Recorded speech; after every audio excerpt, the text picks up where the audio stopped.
നമ്മുടെ കർത്താവും രക്ഷിതാവുമായിരിക്കുന്ന യേശുക്രിസ്തുവിൻ്റെ ധന്യനാമത്തിൽ എല്ലാവർക്കും സ്നേഹവന്ദനങ്ങളെ അറിയിക്കുന്നു.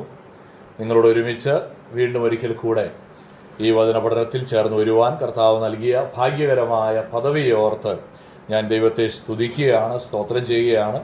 നിങ്ങളോട് ഒരുമിച്ചുള്ളതായ ഈ കൂട്ടായ്മ, അതിൻ്റെ വലിയ സന്തോഷവും ഞാൻ ഈ സമയത്ത് പങ്കുവയ്ക്കുന്നു. ഇന്ന് നമുക്ക് ഇത്രയും പേർക്ക് ഒരുമിച്ച് കൂടാനിടയായല്ലോ, അതിനായിട്ടും ദൈവത്തെ സ്തുതിക്കുകയാണ്. കർത്താവ് നമ്മെ സഹായിക്കട്ടെ. മത്തായി എഴുതിയ സുവിശേഷം 17-ാമത്തെ അധ്യായത്തിൻ്റെ തുടർന്നുള്ളതായിരിക്കുന്ന വാക്യങ്ങളിലേക്ക് നമ്മൾ പ്രവേശിക്കാൻ പോവുകയാണ്. കഴിഞ്ഞ ക്ലാസ്സിൽ നമ്മൾ 17-ാമത്തെ അധ്യായത്തിൽ 2 സംഭവങ്ങൾ പഠിച്ചു. ഏതൊക്കെയാണ് 17-ാം അധ്യായത്തിൽ പഠിച്ച 2 സംഭവങ്ങൾ? ചോദ്യം ചോദിക്കുന്നത് മറുരൂപമലയുടെ അനുഭവം, 2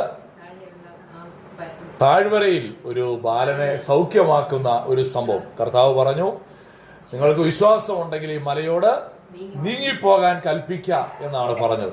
അപ്പോൾ അത് ഉണ്ടാക്കുന്നതായ ആ ഒരു വലിയ ഇമ്പാക്ട് ഓഫ് ഫെയ്ത്ത്, അത് നമ്മൾ കഴിഞ്ഞ ക്ലാസ്സിൽ കണ്ടു. ഇന്ന് നാം അതിൻ്റെ തുടർച്ചയായി ചില കാര്യങ്ങൾ ചിന്തിക്കുകയാണ്. 17-ാം അധ്യായത്തിൻ്റെ 22 മുതൽ 18-ന്റെ 11 വരെയുള്ള വാക്യങ്ങളാണ് ഇന്ന് നാം പഠിക്കുവാനായിട്ട് പോകുന്നത്. ഇന്നത്തെ പഠനത്തിന് കൊടുത്തതായ തലക്കെട്ട് നാം ഒരു ഇടർച്ചക്കല്ലാകരുത്. അതാണ് ഇന്നത്തെ പഠനം.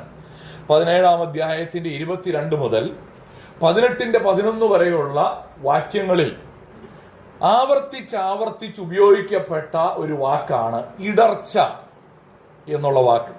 അതുകൊണ്ടാണ് ഞാൻ ആ പഠനത്തിന് ഈ തലക്കെട്ട് കൊടുക്കാനായിട്ട് പരിശ്രമിച്ചത്. നമ്മൾ ഇന്ന് ഈ വേദഭാഗം പഠിക്കുമ്പോൾ കർത്താവിൻ്റെ മറുരൂപമലയുടെ ഒരു പശ്ചാത്തലമുണ്ട്. ഒരു ബാലനെ, ഭൂതാത്മാവിനാൽ ബാധിച്ച ഒരു കുഞ്ഞിനെ സൗഖ്യമാക്കുന്ന ഒരു സംഭവം നമ്മൾ പഠിച്ചു. ഇന്ന് നമ്മൾ അതിൻ്റെ തുടർച്ചയായി യേശു ടാക്സ് കൊടുക്കുന്ന ദ്വിദ്രഹ്മപ്പണം, അല്ലേ, ആണോ, ദ്വിദ്രഹ്മപ്പണം കൊടുക്കുന്ന ഒരു സംഭവം പഠിക്കുന്നുണ്ട്. ശിഷ്യന്മാർ തമ്മിൽ ചോദിക്കുന്ന ഒരു ചോദ്യമുണ്ട്, നമ്മളിൽ ആരാണ് വലിയവൻ? Who is the greatest? അത് ഇന്നത്തെ പഠനത്തിൽ വരുന്നുണ്ട്. നിങ്ങളൊരു ഇടർച്ചക്കല്ലാകരുത് എന്ന് നമ്മളവിടെ വായിക്കുന്നുണ്ട്. അപ്പോൾ ഇങ്ങനെ ഈ ഒരു പഠനത്തിൽ നമുക്ക് ക്രിസ്തീയ ജീവിതത്തിൽ സംഭവിക്കാൻ സാധ്യതയുള്ള ഒരു വലിയ അപകടത്തെക്കുറിച്ചാണ് ഇന്ന് നമ്മൾ പഠിക്കുന്നത്. എന്താണ് അപകടം?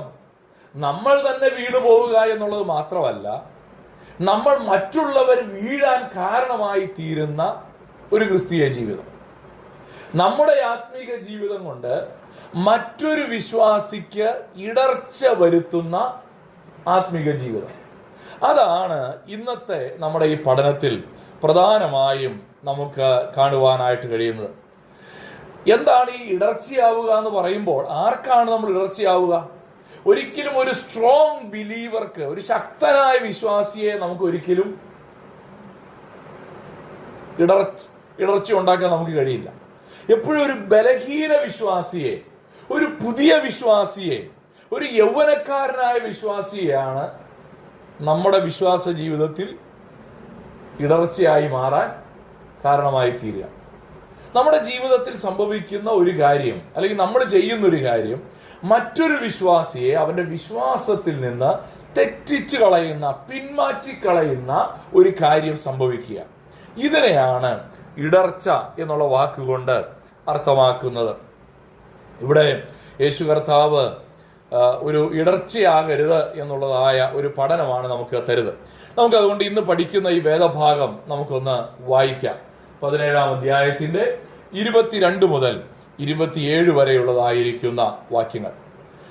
ആദ്യം നമ്മളത് വായിക്കും, അത് കഴിഞ്ഞ് 18-ാമത്തെ അധ്യായവും വായിക്കും. അവർ ഗലീലയിൽ സഞ്ചരിക്കുമ്പോൾ യേശു അവരോട്, മനുഷ്യപുത്രൻ മനുഷ്യരുടെ കയ്യിൽ ഏൽപ്പിക്കപ്പെടുവാറായിരിക്കുന്നു.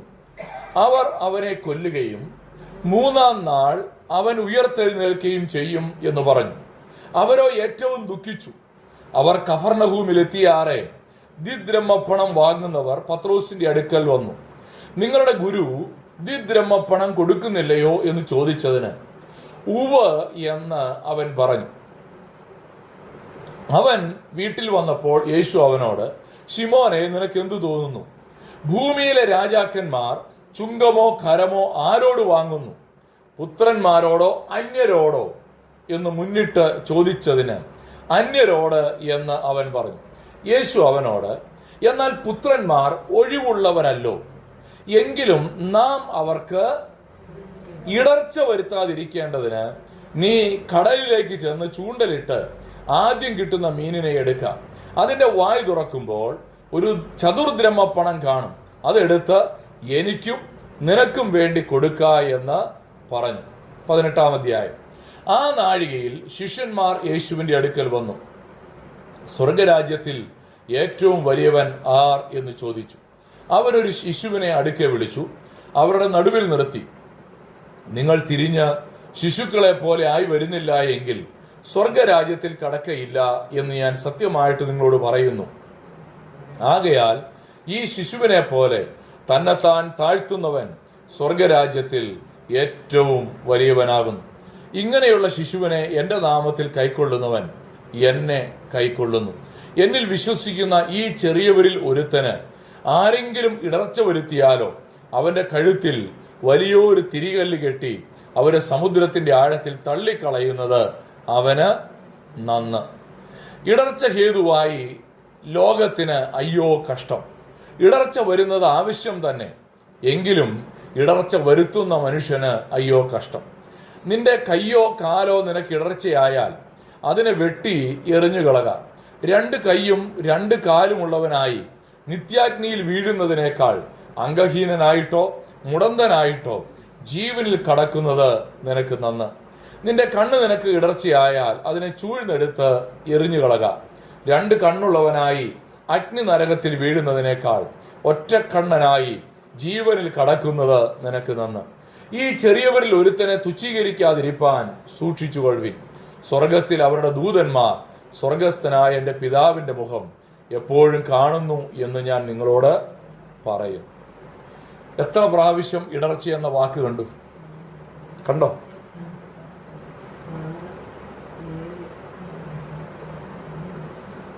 ഞാനും അത് വായിച്ചുകൊണ്ടിരുന്നു. 7 പ്രാവശ്യം ഇടർച്ച എന്ന വാക്ക് ആവർത്തിച്ചു. അതുകൊണ്ട് ഞാൻ വിചാരിച്ചു ഇത് ഒരുമിച്ച് ഈ ഭാഗം എടുക്കാം എന്ന് ഞാൻ വിചാരിക്കുകയായിരുന്നു. നമ്മൾ ഈ വേദഭാഗത്തിൻ്റെ ഒരു പശ്ചാത്തലം നമ്മൾ മനസ്സിലാക്കുമ്പോൾ ഇവിടെ ഞാൻ നേരത്തെ പറഞ്ഞ കാര്യമാണ്. 17-ന്റെ 22 മുതൽ 23 വരെയുള്ള വാക്യങ്ങളിൽ യേശു തൻ്റെ മരണത്തെക്കുറിച്ച് ഒരു പ്രവചനം നടത്തുകയാണ്. മത്തായിയുടെ സുവിശേഷത്തിൽ ഇത് 2-ാം പ്രാവശ്യമാണ് യേശു തൻ്റെ മരണത്തെക്കുറിച്ച് പ്രവചിക്കുന്നത്. 24 മുതൽ 27 വരെയുള്ള വാക്യങ്ങളിൽ ആ ഭാഗം വളരെ ശ്രദ്ധയോടെ പഠിക്കേണ്ട ഒരു ഭാഗമാണ്. നമ്മളത് അല്പസമയം എടുത്ത് പഠിക്കും. അവിടെ യേശു കർത്താവ് തന്നെത്താൻ താഴ്ത്തി വിനയമുള്ളവനായി എങ്ങനെയാണ് പ്രവർത്തിച്ചത് എന്നുള്ളത് നമുക്ക് കാണുവാനായിട്ട് കഴിയും.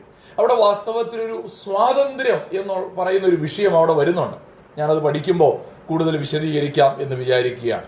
18-ാം അധ്യായത്തിൻ്റെ 1 മുതൽ 5 വരെയുള്ള വാക്യങ്ങളിൽ ശിഷ്യന്മാർ തങ്ങളിൽ ആരാണ് വലിയവൻ എന്നൊരു ചർച്ച നടത്തുകയാണ്. ആ ചർച്ചയ്ക്ക് കർത്താവ് മറുപടി പറയുന്നുണ്ട്. 6 മുതൽ 11 വരെയുള്ള വാക്യങ്ങളിൽ യേശു കർത്താവ് മറ്റുള്ളവർക്ക് നിങ്ങൾ ഇടർച്ചയാകരുത് എന്നുള്ള ഒരു മുന്നറിയിപ്പും കർത്താവ് ഇവിടെ നൽകുകയാണ്. ഇവിടെ ഒരു പ്രധാനപ്പെട്ട കാര്യം സെൽഫ് സെൻറ്റേർഡ് അംബീഷൻ, സ്വയകേന്ദ്രീകൃതമായ തന്നിൽ തന്നെയുള്ള ചില ആഗ്രഹങ്ങൾ ചിലപ്പോൾ മറ്റുള്ള വിശ്വാസികൾക്ക് ഇടർച്ചയായി തീരും എന്നുള്ളതാണ് ഈ വേദഭാഗത്ത് നിന്ന് നമുക്ക് പഠിക്കുവാനായിട്ട് സാധിക്കുന്നത്. അങ്ങനെയാണെങ്കിൽ ഈ വേദഭാഗത്ത് നിന്നുകൊണ്ട് 5 കാര്യങ്ങളാണ് ഇടർച്ചയോടുള്ള ബന്ധത്തിൽ നമുക്ക് മനസ്സിലാക്കുവാനായിട്ട് കഴിയുന്നത്. ഒന്നാമതായി ഈ വേദഭാഗം നമ്മെ പഠിപ്പിക്കുന്നത് കാൽവറി ക്രൂശ് ഇടർച്ചയെ മാറ്റുന്ന ഇടമാണ് എന്നുള്ളതാണ് ഒന്നാമത് നമുക്ക് പഠിക്കാൻ കഴിയുന്നത്. 22ഉം 23ഉം വാക്യങ്ങളിൽ ഇങ്ങനെ നമ്മൾ വായിക്കുന്നു. അവർ ഗലീലയിൽ സഞ്ചരിക്കുമ്പോൾ യേശു അവരോട്, മനുഷ്യപുത്രൻ മനുഷ്യരുടെ കയ്യിൽ ഏൽപ്പിക്കപ്പെടുവാറായിരിക്കുന്നു. അവർ അവനെ കൊല്ലുകയും 3-ാം നാൾ അവൻ ഉയർത്തെഴുന്നേൽക്കുകയും ചെയ്യും എന്ന് പറഞ്ഞു. അവരോ ഏറ്റവും ദുഃഖിച്ചു. ഇവിടെ ഒന്നാമത് കർത്താവ് നമ്മെ പഠിപ്പിക്കുന്ന ഒരു കാര്യം, കർത്താവിന് ഇത് ഇവിടെ പറയേണ്ട വല്ല കാര്യമുണ്ടോ? നമുക്ക് ആർക്കെങ്കിലും സ്വന്തം മരണത്തെക്കുറിച്ച് ഇങ്ങനെ ഇടയ്ക്കിടയ്ക്ക് പറഞ്ഞുകൊണ്ടിരിക്കാൻ ഇഷ്ടമുണ്ടോ? ചില ആളുകൾക്ക് ഇത് കേൾക്കുമ്പോഴേ പറയും ഒന്ന് മിണ്ടാതിരി, വേറെ വല്ലതും പറയും അല്ലേ. പക്ഷെ നമ്മുടെ കർത്താവ് ഇത് 2ാമത്തെ പ്രാവശ്യമാണ് താൻ എങ്ങനെ മരിക്കും എന്നുള്ളത് ഇവിടെ പറയുന്നത്. മനുഷ്യപുത്രൻ മനുഷ്യരുടെ കയ്യിൽ ഏൽപ്പിക്കപ്പെടുവാറായിരിക്കുന്നു എന്ന് പറയുകയാണ്. ഇവിടെ നമ്മൾ ഓർക്കേണ്ട ഒരു കാര്യം, നമ്മൾ പലപ്പോഴും വിചാരിക്കുന്ന ഒരു കാര്യമുണ്ട്, ഈ പീലാത്തോസ് യേശുവിനെ ക്രൂശിൽ പിടിച്ച് തറച്ച് കൊന്നു, അങ്ങനെ നമ്മൾ വിചാരിക്കുന്നത് അല്ലേ. യേശുവിനെ പിടിച്ചു തറച്ചു കൊന്നു, കർത്താവിന് ഇഷ്ടമുണ്ടായിട്ടല്ല എന്നാണ് പലപ്പോഴും പലരും വിചാരിക്കുന്നത്. എന്നാൽ ഈ വേദഭാഗം നമ്മളെ പിന്നെയും ഓർപ്പിക്കുന്ന ഒരു കാര്യം, യേശു കർത്താവിന്റെ ക്രൂശുമരണം അവന്റെ സ്വന്തം ഇഷ്ടത്തിനായിരുന്നു. അവൻ തന്നെത്താൻ കാൽവരി ക്രൂശിലെ മരണത്തിനായി ഏൽപ്പിച്ചു കൊടുത്തതാണ്. ഒരുപക്ഷെ അവർ പിടിച്ചിട്ടുണ്ടാകും, അവനെതിരെ ബലം പ്രയോഗിച്ചിട്ടുണ്ടാകും. പക്ഷേ അത് അവന്റെ അനുവാദം കൂടാതെയല്ല, നമ്മുടെ കർത്താവ് തന്നെ അനുവദിച്ചിട്ടാണ് എന്ത് സംഭവിച്ചത്? ഈ ക്രൂശുമരണം സംഭവിച്ചത്. The cross is not an accident. കുരിശ് ഒരിക്കലും ഒരു യാദൃശ്ചിക സംഭവമല്ല, പിന്നെയോ it is God's redemptive plan. ദൈവത്തിന്റെ വീണ്ടെടുപ്പിന്റെ പദ്ധതിയാണ് കാൽവരി ക്രൂശ്. എന്തായാലും ക്രൂശി പിടിച്ച അവന്മാർ കൊന്നു, എന്നാ പിന്നെ ഈ ക്രൂശിനെ നമുക്കങ്ങ് മഹത്വമാക്കിയേക്കാം എന്ന് വിചാരിച്ച് പിന്നെ മാറ്റിയെടുത്തതല്ല. മനസ്സിലായോ? ഈ നമ്മൾ അങ്ങനെയാണല്ലോ, ഈ ഇലക്ഷൻ മത്സരിച്ച് കഴിയുമ്പോൾ ചില ആൾക്കാർ പറയുന്നൊരു കാര്യമുണ്ട്, ഈ ഞാൻ ജയിക്കാൻ വേണ്ടി ഒന്നും മത്സരിച്ചില്ല, പിന്നെ എൻ്റെ ഒരു പാർട്ടിസിപ്പേഷൻ, അങ്ങനെ പറഞ്ഞാൽ എങ്ങനെ ഇരിക്കും? അതുപോലെ ക്രൂശി തറച്ചു കൊന്നു, എന്നാ പിന്നെ ഇതിനെ ഒന്ന് ആത്മീയവൽക്കരിച്ചേക്കാം എന്ന് വിചാരിച്ച് ആത്മീയവൽക്കരിച്ചതല്ല. കർത്താവ് ജനിക്കുന്നതിന് മുൻപേ അവൻ തന്റെ ജനത്തെ അവരുടെ പാപങ്ങളിൽ നിന്ന് രക്ഷിക്കാനിരിക്കെ കൊണ്ട് നീ അവന് യേശു എന്ന് പേരിടണമെന്നാണ് പറഞ്ഞത്. അപ്പോ യേശു ക്രിസ്തുവിന്റെ ക്രൂശുമരണം അത് ദൈവത്തിന്റെ പദ്ധതിയുടെ ഭാഗമായിരുന്നു എന്നുള്ളത് നമ്മൾ ഓർക്കണം. ഇവിടെ എന്താ ഈ ക്രൂശ് ചെയ്തത്? നാമും ദൈവവും തമ്മിലുള്ളതായ ഇടർച്ചയെ മാറ്റി, മാനവരാശിയും ദൈവവുമായിട്ടുള്ള ഇടർച്ചയെ മാറ്റിക്കളഞ്ഞ ഇടമാണ് കാൽവരി ക്രൂശ്. ഈ വലിയ യാഥാർത്ഥ്യത്തെ നമ്മൾ തിരിച്ചറിയണം. ഈ ക്രൂശ് കഷ്ടാനുവാഴ്ചയാവുമ്പോൾ കുറെ പേരുണ്ട് മരവും വെട്ടി ചുമന്നുകൊണ്ട് ഇങ്ങനെ പോകും. പക്ഷെ ക്രൂശ് എന്താണെന്ന് അറിയുന്നില്ല, ക്രൂശ് എന്താണ് പഠിപ്പിക്കുന്നതെന്ന് അറിയുന്നില്ല. അവരിത് ഒരു സ്വയദണ്ഡനമായിട്ട് അങ്ങ് ഏറ്റെടുത്ത് ചെയ്യുകയാണ്. ഒരു കാര്യമില്ല. കാൽവറി ക്രൂശിൽ നമ്മുടെ പാപത്തെ ചുമന്നൊഴിച്ചു, നമ്മുടെ ശാപത്തെ ചുമന്നൊഴിച്ചു. ഞാനും ദൈവവും തമ്മിൽ തെറ്റിക്കിടക്കുകയായിരുന്നു, ഇടർച്ചയായിട്ട് കിടക്കുകയായിരുന്നു. പക്ഷേ ഞാനും ദൈവവുമായിട്ടുള്ള ഇടർച്ച മാറ്റിയ ഇടമാണ് കാൽവറി ക്രൂശ്. ദൈവത്തിന് സ്തോത്രം. പക്ഷെ ഈ ക്രൂശ് ഒരു കാലത്ത് ഒരു ഇടർച്ചയായിരുന്നു അല്ലേ. 1 കൊരിന്ത്യർ ലേഖനം 1-ാം അധ്യായത്തിന്റെ 23-ാം വാക്യത്തിൽ ഇങ്ങനെയാണ് നമ്മൾ വായിക്കുന്നത്: ഞങ്ങളോ ക്രൂശിക്കപ്പെട്ട ക്രിസ്തുവിനെ പ്രസംഗിക്കുന്നു, യഹൂദന്മാർക്ക് ഇടർച്ചയും ജാതികൾക്ക് ഭോഷത്വവുമെങ്കിലും യഹൂദന്മാരാകട്ടെ യവനന്മാരാകട്ടെ വിളിക്കപ്പെട്ട ഏവർക്കും ദൈവശക്തിയും ദൈവജ്ഞാനവുമായ ക്രിസ്തുവിനെ തന്നെ. ഈ ക്രൂശ് യഹൂദന്മാർക്ക് ഇത്രയും ശപിക്കപ്പെട്ടവൻ. അതുകൊണ്ടാണ് ഈ ക്രൂശിക്കപ്പെട്ട യേശുവിനോട് അവര് പരിഹസിച്ചത്, ദുഷിച്ചത്. അവൻ എത്ര ശാപം പിടിച്ചവനായതുകൊണ്ട് അവനെ ക്രൂശിക്കപ്പെട്ടെന്ന് അവർ വിചാരിച്ചത്. അതുകൊണ്ടാണ് യഹൂദന്മാർക്ക് ഇടർച്ചയായിരുന്നു. പിന്നെ ക്രൂശിന്റെ മർമ്മം അവർക്ക് മനസ്സിലായില്ല. ക്രൂശിക്കപ്പെട്ട യേശുവിന്റെ മർമ്മം അവർക്ക് തിരിച്ചറിയാൻ കഴിഞ്ഞില്ല. അവർക്കൊരു കാലത്ത് ഇത് ഇടർച്ചയായിരുന്നു, ജാതികൾക്ക് അത് ഭോഷത്വം. പക്ഷേ അതിനെ ദൈവശക്തിയാക്കി മാറ്റിയ, അതിനെ ദൈവജ്ഞാനമാക്കി മാറ്റിയ ഒരു ക്രൂശായിട്ട് തിരുവചനം നമ്മുടെ മുമ്പിൽ കാണുവാനായിട്ട് കഴിയും. വാസ്തവത്തിൽ ഇത് തിരിച്ചറിയാൻ ശിഷ്യന്മാർ ഇച്ചിരി പ്രയാസപ്പെട്ടു. അതുകൊണ്ടാണ് യേശു ഇത് പറഞ്ഞു, ഇല്ലേ? 23-ാം വാക്യത്തിൽ പറഞ്ഞു, അവർ അവനെ കൊല്ലുകയും 3-ാം നാൾ അവൻ ഉയർത്തെഴുന്നേൽക്കുകയും ചെയ്യുമെന്ന് യേശു പറഞ്ഞപ്പോൾ അടുത്ത വാക്ക് എന്നാ പറയുന്നത്? അവരോ ഏറ്റവും, കാരണം അവർക്കും അത് ഇടർച്ചയാ. ഇവർക്കും ഇത് യേശു പറഞ്ഞപ്പോൾ എന്ത് ചെയ്തില്ല? ഇത് ഗ്രഹിക്കാൻ കഴിഞ്ഞില്ല. അവർക്കും ഇത് മനസ്സിലാക്കാൻ പറ്റിയില്ല. അവരും എന്ത് ചെയ്യാണ്? ദുഃഖിച്ചു എന്നാ പറയുന്നത്. ശരി, എന്നാലും എൻ്റെ കർത്താവ് ക്രൂശിക്കപ്പെടാൻ പാടില്ലെന്നാണ് അവർ ചിന്തിച്ചത്. പ്രിയപ്പെട്ടവരെ, നമ്മൾ ഓർത്തോണം, കാൽവറി ക്രൂശ് ഞാനും ദൈവവുമായിട്ടുള്ള ഇടർച്ച മാറ്റിയ ഇടമാണ്.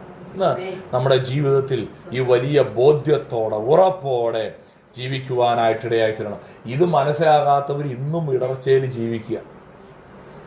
ഇന്നും ആരാണ് ദൈവത്തോട് ഇടർച്ചയിലായിരിക്കുന്നത്?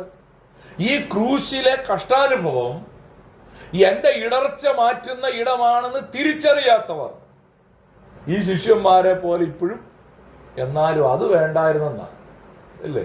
ബാക്കിയെല്ലാം ഇഷ്ടപ്പെട്ടു. മറുരൂപമല ഇഷ്ടപ്പെട്ടു, ബാലനെ സൗഖ്യമാക്കിയത് ഇഷ്ടപ്പെട്ടു, പിന്നെ വിശ്വാസം ഉണ്ടെങ്കിൽ മലയോട് നീങ്ങിപ്പോകാൻ പറയാ, മല നീങ്ങിപ്പോകുന്ന പറയാം, അത് അതിലും വലിയ ഇഷ്ടപ്പെട്ടു, അല്ലേ?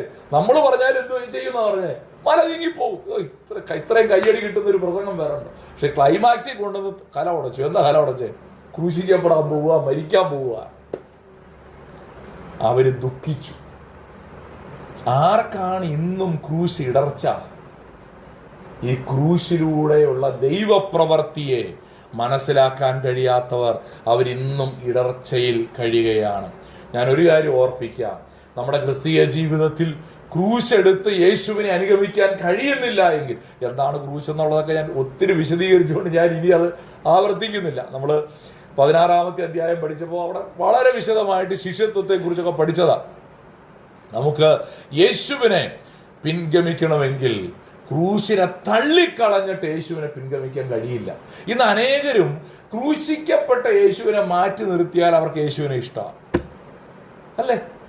ക്രൂശിക്കപ്പെട്ട യേശുവിനെ മാത്രം മനസ്സിലാകുന്നില്ല. യേശുവിന്റെ ഗിരിപ്രഭാഷണം, എത്ര മനോഹരം! ഒരു ചെകിട്ടത്തടിക്കുന്നവന് മറ്റേ ചെകിടും കൂടെ കാണിച്ചു കൊടുക്കാൻ പറഞ്ഞ യേശുവിന് എല്ലാവർക്കും ഇഷ്ടമാണ്. സൗഖ്യമാക്കുന്ന യേശുവിന് എല്ലാവർക്കും ഇഷ്ടമാണ്. പക്ഷെ ഇഷ്ടമല്ലാത്തത് എന്താ? ക്രൂശിക്കപ്പെട്ട ക്രിസ്തു ഉൾക്കൊള്ളാൻ പ്രയാസമാണ്. യേശുവിനെ അനുഗമിക്കണമെങ്കിൽ ക്രൂശിനെ ഉൾക്കൊള്ളണം. ആ കഷ്ടാനുഭവം എന്ന് പറഞ്ഞാൽ യേശു അനുഭവിക്കുന്ന കഷ്ടാനുഭവം മാത്രമല്ല, ക്രിസ്തുവിനെ അനുഗമിക്കുന്നത് കൊണ്ട് ഞാനും നിങ്ങളും അനുഭവിക്കുന്ന കഷ്ടാനുഭവം കൂടെ ഉൾക്കൊണ്ടെങ്കിൽ മാത്രമേ നമുക്ക് എന്ത് ചെയ്യാൻ കഴിയുകയുള്ളൂ. ഇന്നത്തെ ഒരു പ്രശ്നം എന്നാ? എല്ലാ കഷ്ടവും യേശു അനുഭവിച്ചു, അതുകൊണ്ട് ഇനി എനിക്ക് ഒരു കഷ്ടം. ഇതൊരു അബദ്ധധാരണയാണ്, തെറ്റായ പഠിപ്പിക്കല. കർത്താവ് തന്നെ പറഞ്ഞു, ലോകത്തിൽ നിങ്ങൾക്ക് കഷ്ടമുണ്ട്, നിങ്ങളെ പിടിച്ച് ന്യായാധിപ സംഘത്തിന്റെ മുമ്പിൽ നിർത്തും. കഷ്ടമില്ലെങ്കിൽ പിന്നെ നിർത്തും. നിങ്ങൾ അടികൊള്ളും. കർത്താവ് തന്നെ പറഞ്ഞു, പച്ചമരത്തോട് ഇങ്ങനെ ചെയ്തു, അപ്പൊ ഉണക്കമരത്തോട് എന്തായിരിക്കും? നമ്മളൊക്കെ അപ്പൊ ഏത് മരം? അംഗീകരിക്കാൻ ചില പ്രയാസമായിരിക്കും. എന്നാലും ഞാൻ പറഞ്ഞതിന്റെ കാര്യം, ഈ കഷ്ടതയെ മാറ്റി നിർത്തിക്കൊണ്ടൊരു വീണ്ടെടുപ്പിന്റെ പ്രക്രിയയിൽ നമ്മൾ രക്ഷിക്കപ്പെടാൻ വേണ്ടി നമ്മൾ കഷ്ടതയൊന്നും അനുഭവിക്കേണ്ട. പക്ഷേ രക്ഷിക്കപ്പെട്ട നമ്മൾ യേശുവിനെ അനുഗമിക്കുമ്പോൾ കഷ്ടത അനുഭവിക്കേണ്ടതായിട്ട് വരും എന്നുള്ളത് തിരിച്ചറിയുവാനായിട്ട് ഇടയായി തീരട്ടെ. ഒന്ന്, ക്രൂശ് നമ്മുടെ കഷ്ടതയെ, നമ്മുടെ ഇടർച്ചയെ മാറ്റുന്ന ഇടമാണ്. 2, സ്വാതന്ത്ര്യമാണ് ഇവിടുത്തെ വിഷയം. Freedom used wisely prevent stumbling. ദൈവമക്കളായതുകൊണ്ട് നമുക്ക് ലഭിച്ച ക്രിസ്തീയ സ്വാതന്ത്ര്യം മറ്റൊരാൾക്ക് ഇടർച്ചയായി മാറരുത്. ഇത് ഇച്ചിരി ഞാൻ സമയമെടുത്ത് പറയും കേട്ടോ, കാരണം ഇത് തെറ്റിദ്ധരിക്കപ്പെടാനും സാധ്യതയുണ്ട്, ശരിയായി മനസ്സിലാക്കിയില്ലെങ്കിൽ അബദ്ധമാകാനും സാധ്യതയുള്ളൊരു കാര്യമാണ്. ഇവിടെ യേശുവിന്റെ അടുക്കൽ യേശു കഫർന്നഹൂമിൽ വന്നു. 24-ാം വാക്യത്തിൽ നമ്മളത് വായിക്കുന്നു. ദിദ്രഹ്മപ്പണം വാങ്ങുന്നവരെന്നാ പറഞ്ഞിരിക്കുന്നത്. എന്താ ഈ ദിദ്രഹ്മപ്പണം വാങ്ങുന്നതെന്ന് പറഞ്ഞ? 2 പണമാണ്. അത് ടെമ്പിൾ ടാക്സ് ആണ്. Temple tax. നമ്മൾ ഈ പഴയ നിയമം വായിക്കുമ്പോൾ കാണുന്നൊരു കാര്യമുണ്ട്, 30 ശേക്കൽ വെള്ളി എന്നൊക്കെ നമ്മൾ വായിക്കുന്നുണ്ട് അല്ലേ. അത് ആ കാലഘട്ടത്തിൽ അവർ ദ്വിദ്രഹ്മപ്പണം കളക്ട് ചെയ്യാന്നാണ് പറഞ്ഞത്. എല്ലാവരും യെരൂശലേം ദേവാലയത്തോടുള്ള ബന്ധത്തിൽ നടത്തുന്ന ഒരു കരം പിരിവാണ് ദ്വിദ്രഹ്മപ്പണം പിരിക്കുക എന്ന് പറയുന്നത്. അപ്പൊ ഈ ദ്വിദ്രഹ്മപ്പണം പിരിക്കുന്ന ആളുകള് പത്രോസിന്റെ അടുക്ക വന്നിട്ട് ഒരു ചോദ്യം ചോദിക്കുകയാണ്, നിങ്ങളുടെ ഗുരു ദ്വിദ്രഹ്മപ്പണം കൊടുക്കുന്നില്ലയോ എന്ന് ചോദിച്ചതിന് പത്രോസ് എന്നാ മറുപടി പറഞ്ഞു? ഞാൻ യേശുവിനോട് ചോദിച്ചു പറയാന്ന് പറഞ്ഞു. എനിക്കത് വായിച്ചുകൊണ്ടിരുന്നപ്പോൾ അങ്ങനെ ഒരു ചിന്ത എന്റെ മനസ്സിൽ വന്നു. എന്നോടാ ചോദിച്ചതെങ്കിൽ 1 മിനിറ്റ് ഇപ്പൊ വരാന്ന് പറഞ്ഞ് പോയി ചോദിച്ചേച്ചു. പക്ഷെ ഇവിടെ പത്രോസിനെ അറിയാം എന്റെ കർത്താവ് ടാക്സ് അടയ്ക്കുന്നവനാണ് കേട്ടോ. നമ്മൾ ഗവൺമെന്റിന്റെ ഒക്കെ ടാക്സ് അടയ്ക്കണം, തീർച്ചയായിട്ടും അടയ്ക്കണം അല്ലേ. പത്രോസിനെ അറിയാം എന്റെ കർത്താവ് ടാക്സ് ഒക്കെ കൊടുക്കുന്നവനാണ്. ഉവ്വ് എന്ന് പറഞ്ഞു. അവൻ വീട്ടിൽ വന്നപ്പോ യേശു അവനോട് ചോദിക്കുകയാണ്, ശിമോനെ നിനക്ക് എന്തു തോന്നുന്നു? ഭൂമിയിലെ രാജാക്കന്മാർ ചുങ്കമോ കരമോ ആരോട് വാങ്ങുന്നു? പുത്രന്മാരോടോ അന്യരോടോ എന്ന് മുന്നിട്ട് ചോദിച്ചതിന്, യേശു അങ്ങോട്ട് ചോദിച്ചതെന്ന് അതിന്റെ അർത്ഥം. ചോദിച്ചതിന് അവൻ പറഞ്ഞത് യേശു അന്യരോട് എന്ന് അവൻ പറഞ്ഞു. എന്ന് പറഞ്ഞാൽ പുത്രന്മാരെന്തു ചെയ്യണ്ട? കരമടയ്ക്കണ്ട. അതിന് യേശു പറഞ്ഞു എന്നാൽ പുത്രന്മാർ. അപ്പൊ യേശു ടെമ്പിൾ ടാക്സ് കൊടുക്കണോ വേണ്ടയോ? ദൈവാലയത്തെക്കാൾ വലിയവനാണ് ഈ നിൽക്കുന്നത് അല്ലേ. അപ്പൊ ഇവൻ കൊടുക്കണോ വേണ്ടയോ? കൊടുക്കണ്ട. പക്ഷേ 27-ാം വാക്യത്തിൽ കർത്താവ് പറയുകയാണ്, എങ്കിലും നാം അവർക്ക് ഇടർച്ച വരുത്താതിരിക്കേണ്ടത്. ഇതൊരു പ്രശ്നമാകാതിരിക്കാൻ വേണ്ടി എന്ത് ചെയ്യുക? നീ കടലിലേക്ക് ചെന്ന് ചൂണ്ടലിട്ട് ആദ്യം കിട്ടുന്ന മീനിനെ എടുക്ക.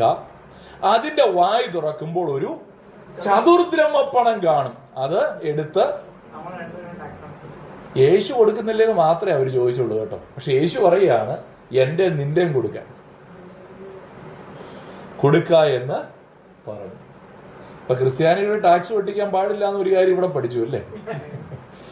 പക്ഷെ ഇവിടത്തെ വിഷയം അതല്ല. പുത്രന്മാർ ടാക്സ് കൊടുക്കണോ വേണ്ടയോ എന്നുള്ളതാണ്. പുത്രന്മാർ ടാക്സ് കൊടുക്കണോ വേണ്ടാന്ന് തന്നെ കർത്താവോടെ ശിഷ്യന്മാരെ കൊണ്ട് പറയിപ്പിച്ചേച്ച് പറയുകയാണ്. പക്ഷെ നമ്മൾ കൊടുക്കുക. എന്തുകൊണ്ടാ കൊടുക്കുന്നത്? ഇടർച്ച വരാതെ ഇരിക്കും. ഇവിടെയാണ് ക്രിസ്തീയ സ്വാതന്ത്ര്യം നമുക്കുണ്ടെങ്കിലും നാം നമ്മെ തന്നെ ചില കാര്യങ്ങളിൽ ലിമിറ്റ് ചെയ്യുന്നത്. അത് ഏതൊക്കെ മേഖലകൾ? വേദപുസ്തകത്തിൽ ധാരാളം ഉദാഹരണങ്ങളുണ്ട്. ഞാനത് വിശദീകരിക്കാം. കർത്താവ് ഇവിടെ ടാക്സ് കൊടുക്കേണ്ട കാര്യമില്ലെങ്കിലും ഇടർച്ച വരാതിരിക്കാൻ വേണ്ടി കർത്താവ് ടാക്സ് കൊടുത്തു എന്നതുപോലെ ക്രിസ്ത്യൻ ലിബർട്ടി, ക്രിസ്തീയ സ്വാതന്ത്ര്യം ഒരു വിശ്വാസിക്ക് എന്ത് ചെയ്യരുത്? ഇടർച്ചയായിട്ട് മാറരുത്. ഇത് മനസ്സിലാകാൻ വേണ്ടി ഞാൻ നിങ്ങളെ ഉദാഹരണ സഹിതമുള്ള വേദഭാഗത്തേക്ക് കൊണ്ടുപോവുകയാണ്. ഈ ഉദാഹരണത്തിൽ നിന്ന് ഒരു കാര്യം മനസ്സിലായി, യേശുവും പത്രോസും ടാക്സ് കൊടുക്കേണ്ട ആവശ്യമില്ല.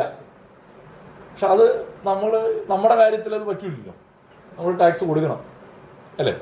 അപ്പൊ ഇത് മനസ്സിലാകാൻ വേണ്ടി വേറെ ഈ ക്രിസ്തീയ സ്വാതന്ത്ര്യം ലിമിറ്റ് ചെയ്യുന്ന വേറെ 2 ഉദാഹരണം ഞാൻ നിങ്ങളുടെ മുമ്പിൽ കാണിക്കാം. ഒന്ന്, റോമാലേഖനം 14-ാമത്തെ അധ്യായം എന്ന് എടുത്താൽ അവിടെ നമ്മൾ കാണുന്നൊരു കാര്യം, ഒരുവൻ എല്ലാം തിന്നാമെന്ന് വിശ്വസിക്കുന്നു, ബലഹീനനോ അതെന്താ വെജിറ്റേറിയൻ ആണെന്നുള്ള അർത്ഥത്തിലാണോ അവിടെ എഴുതിയത്?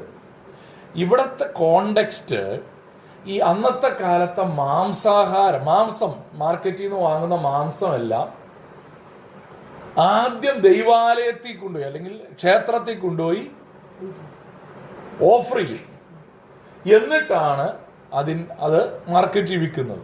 അപ്പൊ അന്നത്തെ ചില ആളുകൾ വിശ്വസിച്ചിരുന്നു ഇത് ആർക്ക് അർപ്പിച്ചതാണ്, വിഗ്രഹാർപ്പിതമായതുകൊണ്ട് ഇത് തിന്നരുത് എന്ന് വിശ്വസിച്ചു. അപ്പൊ അതാണ് ഇവിടെ പറയുന്നത്. അതുകൊണ്ട് അവരെന്ത് ചെയ്തു? പച്ചക്കറിയാണ് തിന്നുന്നത്. അതാ ഈ പറഞ്ഞു വന്ന കാര്യം. അപ്പൊ ഒരുത്തൻ വിശ്വസിക്കുന്ന എന്നാണ് എല്ലാം തിന്നാം. ഒന്നുമില്ല. യേശു പറഞ്ഞ പോലെ ഭക്ഷണം കഴിക്കുന്നു, മറപ്പുരയിലേക്ക് പോകുന്നു, അത്രേ ഉള്ളൂ. അങ്ങനെയാണ് അവൻ വിശ്വസിക്കുന്നത്. പക്ഷെ വേറൊരു വിശ്വസിക്കുന്നത്, അയ്യോ അത് കഴിച്ചു കഴിഞ്ഞാൽ എൻ്റെ ഉള്ളിൽ ആര് കയറും? ഇതാരാ അങ്ങനെ ചിന്തിക്കുന്നത്? ബലഹീനനോ അങ്ങനെ ചിന്തിക്കുന്നത്? ബലഹീന വിശ്വാസിക്ക് അങ്ങനെ ഒരു ചിന്തയാണ് ഉള്ളത്. ഇതെങ്ങാണ്ട് കഴിച്ചാൽ ഇതിന്റെ ഉള്ളിൽ കൂടെ. 15-ാമത്തെ വാക്യം നോക്കി, പൗലോസ് പറയുകയാണ്, നിന്റെ ഭക്ഷണം നിമിത്തം സഹോദരനെ വ്യസനിപ്പിച്ചാൽ നീ സ്നേഹപ്രകാരം നടക്കുന്നില്ല.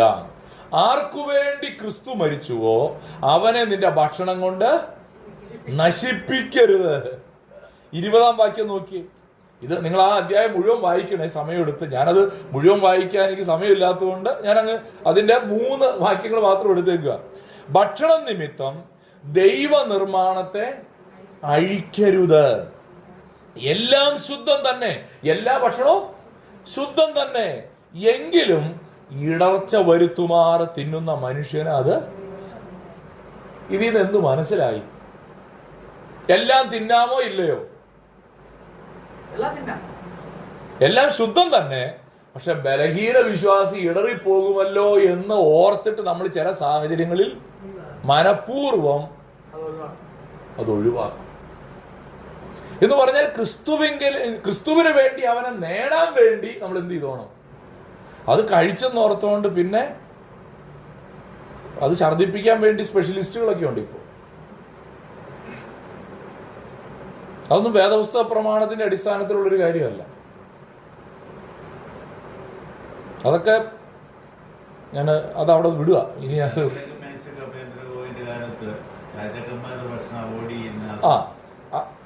അതാണ് അവിടുത്തെ കോണ്ടെക്സ്റ്റ്. അതായത് അവര് യഹൂദ മര്യാദ പ്രകാരം ജീവിക്കുന്നവരാണ്.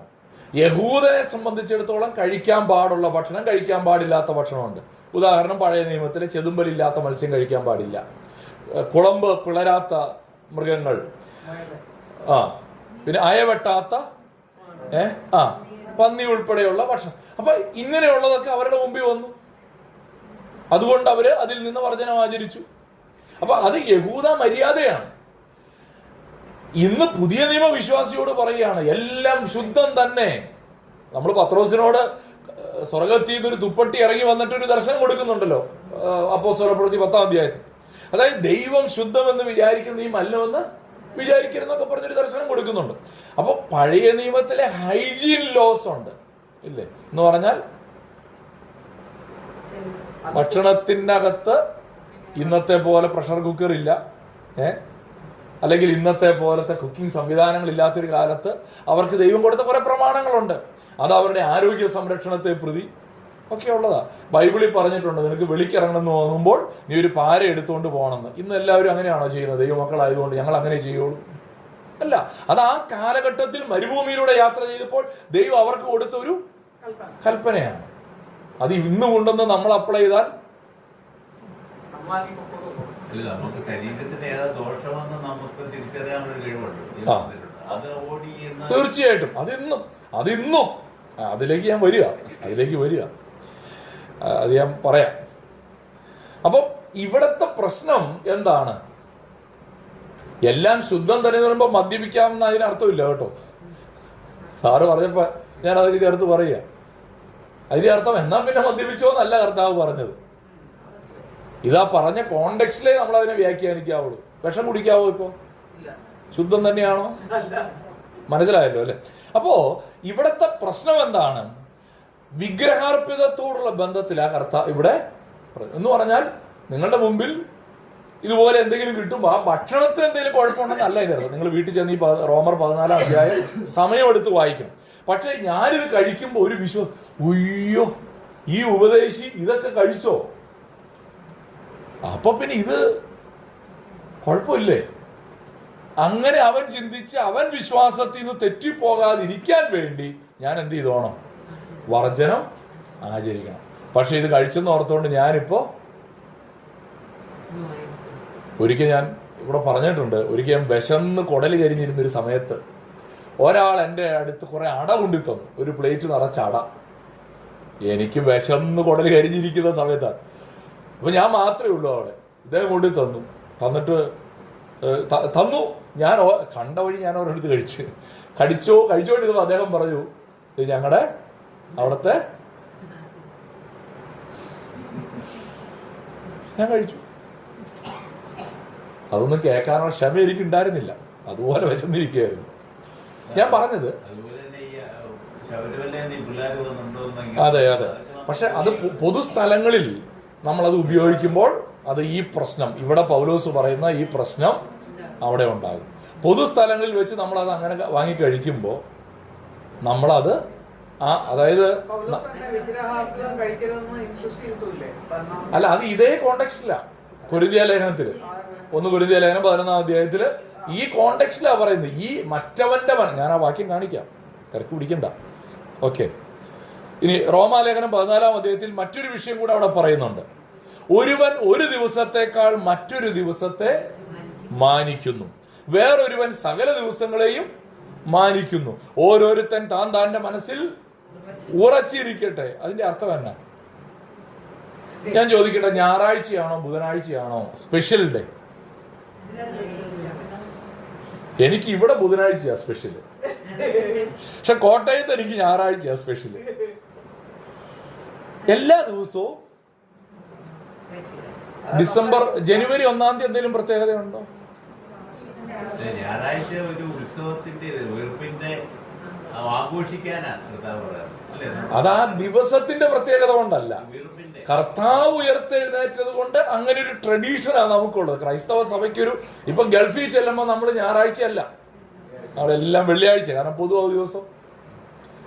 ആ ദിവസത്തിന് അമിത പ്രാധാന്യം കൊടുക്കേണ്ട ആവശ്യമില്ല. പക്ഷേ ഇനി ഒരാൾ പറയുകയാണ് ഞായറാഴ്ച എനിക്ക് സ്പെഷ്യലാണ്, ഞാൻ അന്ന് കൂടുതൽ സമയം പ്രാർത്ഥനയിൽ ജാഗരിക്കും, വേണ്ടാന്ന് പറയേണ്ട ആവശ്യമുണ്ടോ? അതാണ് ഇവിടത്തെ വിഷയം. കർത്താവ് ഇവിടെ പറയുന്നത് എന്താ? എടാ, ഒരുത്തൻ ഞായറാഴ്ച ഞാൻ കൂടുതൽ സമയം വചനം വായിക്കാനും പ്രാർത്ഥിക്കാനും, ഞായറാഴ്ച ആയതുകൊണ്ട് ഞാൻ വേറൊന്നിനും പോകുന്നില്ല എന്ന് തീരുമാനിച്ചു. നീ അവന്റെ വിശ്വാസത്തെ തകർക്കാനൊന്നും. അതാണ്, അതായത് ഇവിടെ എനിക്ക് ഞായറാഴ്ച തിരിച്ചും ഞായറാഴ്ച ക്രിക്കറ്റ് കളിക്കാവോ?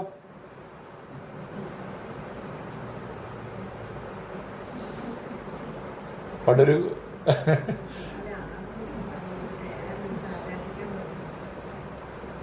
അതാ ചോദിച്ചത്. അപ്പൊ കമ്പിപ്പാര എടുത്തു പോണോ? പഴയ നിയമത്തിലാണല്ലോ ശബത്ത് ആചരിക്കേണ്ടത്.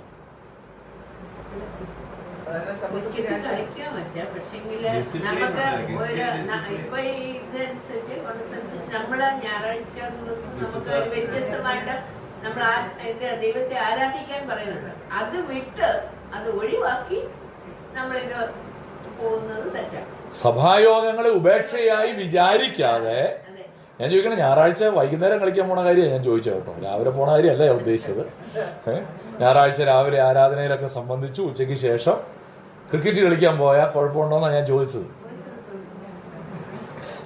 ഒരു കാലത്ത് നമ്മുടെ നാട്ടിലൊക്കെ പ്രത്യേകിച്ച് വിശ്വാസികൾ തന്നെ അങ്ങനെ ചെയ്യില്ലായിരുന്നു. അതുകൊണ്ടാണ് ശനിയാഴ്ച വൈകുന്നേരം മുതൽ ഞായറാഴ്ച വൈകുന്നേരം വരെ എന്നുവെച്ചാൽ ആ ദിവസത്തെ ഒബ്സർവ് ചെയ്യുക. അതൊരു നല്ല ഡിസിപ്ലിൻ ആണോ എന്ന് ചോദിച്ചാൽ ഞാൻ പറയും നല്ല ഡിസിപ്ലിൻ ആണ്. പക്ഷേ ഇനി ഒരുത്തൻ ഞായറാഴ്ച ക്രിക്കറ്റ് കളിക്കാൻ പോയത് കൊണ്ട് നീ നരകത്തിൽ പോകുമെന്ന് അവനെ വിധിക്കാൻ നമുക്ക്, അതാണ് ഇവിടുത്തെ വിഷയം. നിനക്കിപ്പോ അങ്ങനെ ഒരു അച്ചടക്കം ഉണ്ടെങ്കിൽ നല്ല കാര്യം. കൃത്യം ചില വീടുകളിൽ കൃത്യം 7 മണിക്കാണ് സന്ധ്യാപ്രാർത്ഥന. അപ്പൊ വേറൊരാളുടെ വീട്ടിൽ 9 മണിക്കാണ്. അപ്പൊ 7 മണിക്ക് പ്രാർത്ഥിക്കുന്നവൻ വിധിക്കുകയെന്ന് കരുതുക. ഇവനൊക്കെ പകല് മുഴുവൻ നടന്നേച്ച് പാതിരാത്രിയാ പ്രാർത്ഥന. വിധിക്കേണ്ട ആവശ്യമൊന്നുമില്ല. അവൻ 9 മണിക്ക് പ്രാർത്ഥിക്കുന്നതിനായിട്ട് ദൈവത്തിന് സ്തോത്രം പറഞ്ഞാൽ മതി. ഞാൻ പറഞ്ഞത് ഈ അനേകം ആളുകള് എന്ത് ചെയ്യുന്നറിയാവോ? ഈ അനേകരും വിധിക്കുക അങ്ങോട്ടും ഇങ്ങോട്ടും. ഞാൻ അവനേക്കാൾ ബെറ്റർ ആത്മീയൻ വിധിക്കുന്നത് എന്തുകൊണ്ടാണെന്നറിയാവോ? ഈ ഒരുത്തൻ എല്ലാ ദിവസത്തെയും മാനിക്കുന്നു, ഒരുത്തൻ ചില ദിവസം കൂടുതൽ മാനിക്കുന്നു. അപ്പൊ കൂടുതൽ മാനിക്കുന്നവൻ മറ്റവനെ വിചാരിക്കുന്ന അവൻ ക്രിസ്ത്യാനിയാണേലും ഒരു പോരാ, അത്രയ്ക്ക് അങ്ങ് വളർന്നിട്ടില്ല എന്നായിരിക്കും. നമ്മൾ ആ നിലയിൽ എന്ത് ചെയ്യരുത്, ആരെയും വിധിക്കേണ്ട ആവശ്യമില്ല. കാരണം Christianity is not about rituals but about relationship. ക്രിസ്തുവുമായിട്ടുള്ള ബന്ധം ശരിയാണോ? ആ ബന്ധം അതിനെന്തുമാത്രം പ്രാധാന്യം കൊടുക്കുന്നുണ്ട്? അതാണ് അവിടുത്തെ 1 കൊരിന്ത്യർ ലേഖനം 8-ാം അധ്യായം എടുത്ത് അവിടെയും പൗലോസ് ഈ കാര്യം ആവർത്തിക്കുക. 1 കൊരിന്ത്യർ ലേഖനം 8-ാം അധ്യായത്തിന്റെ 9, 10, 13 വാക്യങ്ങൾ നിങ്ങൾ ആ ഭാഗം വീട്ടിൽ ചെന്ന് സമയമെടുത്ത് വായിക്കണം. എന്നാൽ നിങ്ങളുടെ ഈ സ്വാതന്ത്ര്യം, അതായത് നിങ്ങൾക്ക് ഏത് ഭക്ഷണം തിന്നാനുള്ള സ്വാതന്ത്ര്യമുണ്ട്, സ്വാതന്ത്ര്യം ബലഹീനന്മാർക്ക് യാതൊരു വിധത്തിലും തടങ്കലായി വരാതിരിപ്പാൻ നോക്കുവിൻ. കണ്ടോ, ഇവിടെ നമ്മൾ ഇടർച്ചാന്ന് വായിച്ചു, അവിടെ തടങ്കൽ എന്ന് എഴുതിയേക്കുന്നേ ഉള്ളൂ. അറിവുള്ളവനായ നീ ക്ഷേത്രത്തിൽ ഭക്ഷണത്തിന് ഇരിക്കുന്നത് ഒരുത്തൻ കണ്ടാൽ, അതായത് മറ്റവന്റെ നോട്ടത്തിൽ നീ കുറച്ചുകൂടെ നല്ല വചനമൊക്കെ അറിയാവുന്ന ഒരു വ്യക്തിയാണ്. നീ ഒരു ക്ഷേത്രത്തിൽ പോയി ഭക്ഷണത്തിന് ഇരിക്കുന്ന കണ്ടാൽ ഒരുത്തൻ കണ്ടാൽ ബലഹീനനെങ്കിൽ അവന്റെ മനസാക്ഷി വിഗ്രഹാർപ്പിതങ്ങളെ തിന്നുവാൻ തക്കവണ്ണം ഉറക്കിയില്ലേ. അതായത് അവനും അതിനെ വളരെ വിശ്വാസത്തോടെ വാങ്ങി കഴിക്കാൻ തുടങ്ങും. അതാണ് അവിടുത്തെ പ്രശ്നം. അവൻ ആ ഭക്ഷണം കഴിച്ചതല്ല കുഴപ്പം, പക്ഷെ അവനും എന്ത് ചെയ്യും? അത് വിഗ്രഹാർപ്പിതമാണെന്നുള്ള വിശ്വാസം, പ്രസാദം സ്വീകരിക്കുന്നു എന്ന ചിന്തയിൽ, നേർച്ച സ്വീകരിക്കുന്നു എന്നുള്ള ചിന്തയിൽ, ഇതെന്തോ ഹോളി ആണെന്നുള്ള ചിന്തയിൽ എന്ത് ചെയ്യും? ഹോളി എന്ന് പറഞ്ഞാൽ വിശുദ്ധം എന്ന് പറഞ്ഞാൽ നമ്മൾ ആദ്യം പറഞ്ഞ എല്ലാം ശുദ്ധം തന്നെ എന്നുള്ള അർത്ഥത്തിലുള്ള ശുദ്ധമല്ല. അതായത് ആ വിശ്വാസവും വിശുദ്ധമാണെന്നുള്ള ചിന്തയിൽ അവനും വാങ്ങി കഴിക്കും.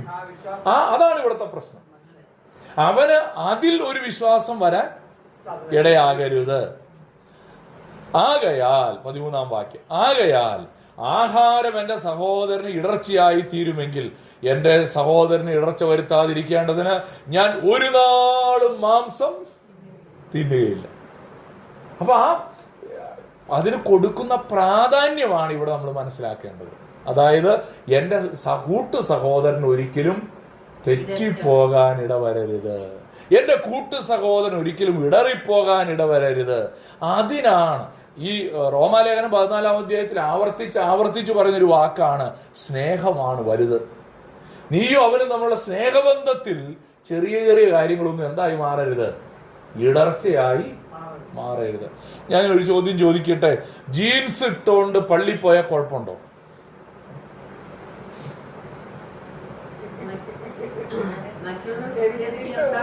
അതെങ്ങനെ ജീൻസ് ഇടർച്ചയാണോ? പറ.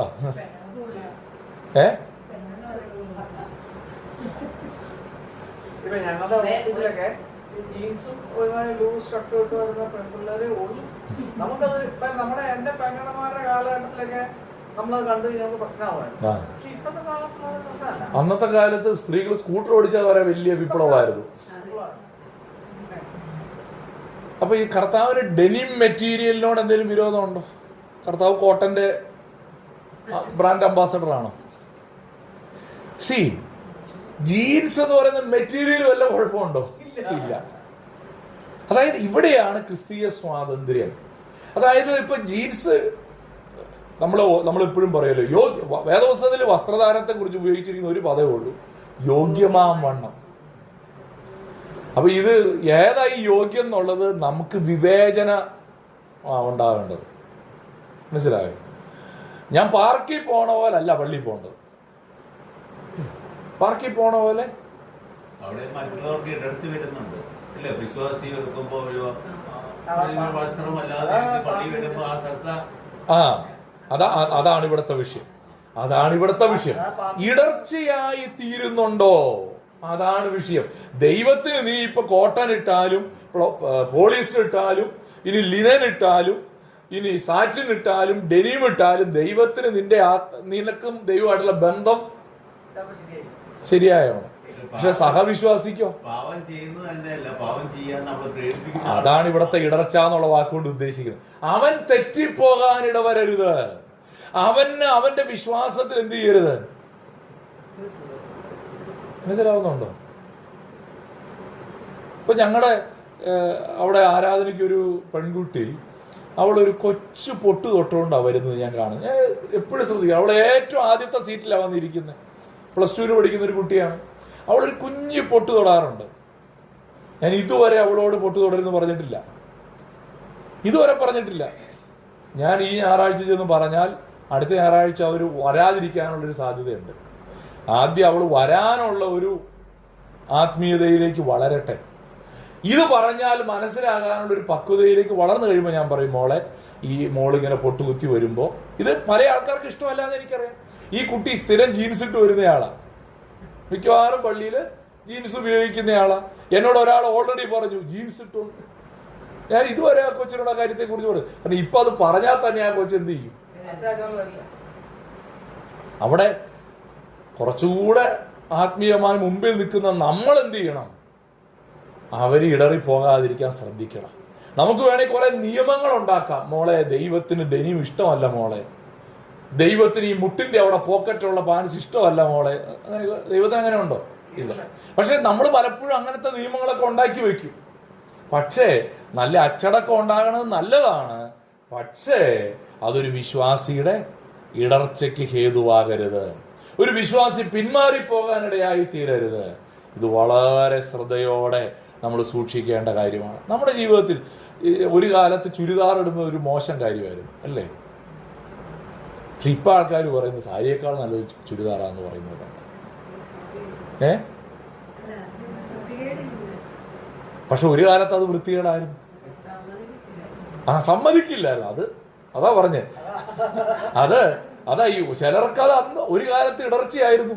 ഈ ക്രൂശ് ഒരു കാലത്ത് ഇടർച്ചയും ഇപ്പൊ വീണ്ടെടുപ്പുവാന്ന് പറഞ്ഞ പോലെ ഇപ്പൊ ചുരിദാർ നല്ലതാന്ന് ഇപ്പൊ എല്ലാവരും പറയും.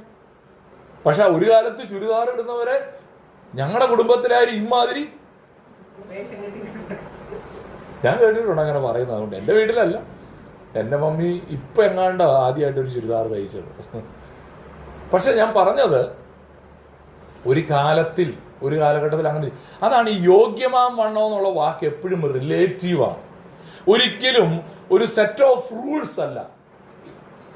ഒരു കാലത്ത് നമ്മുടെ നാട്ടിലുള്ള ചില ബൈബിൾ കോളേജിലൊന്നും പാൻസ് ഇടാൻ പാടില്ല, പാൻസ് ഇടുന്നത് പാപമായിരുന്ന ബൈബിൾ കോളേജുകളൊക്കെയാണ്. ഇപ്പം മുണ്ടുടുക്കുന്നത് പാപം. അന്ന് പാൻസ് ഇടുന്നത് പാപമായിരുന്നു, ഇപ്പൊ മുണ്ടുടുക്കുന്നത് എന്നോട് പറഞ്ഞിട്ടുണ്ട് മുണ്ടുടുക്കരുത്. ഞാൻ പറഞ്ഞതിൻ്റെ കാര്യം ഇത്രയേ ഉള്ളൂ.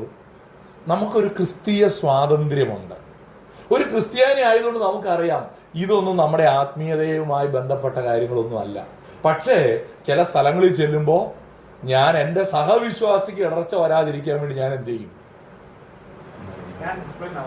ഞാൻ കുറച്ചുകൂടി ഒന്ന് ശ്രദ്ധിക്കും.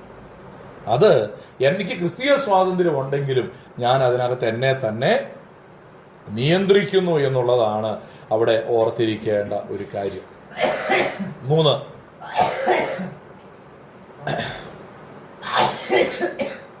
3 pride creates stumbling in the heart.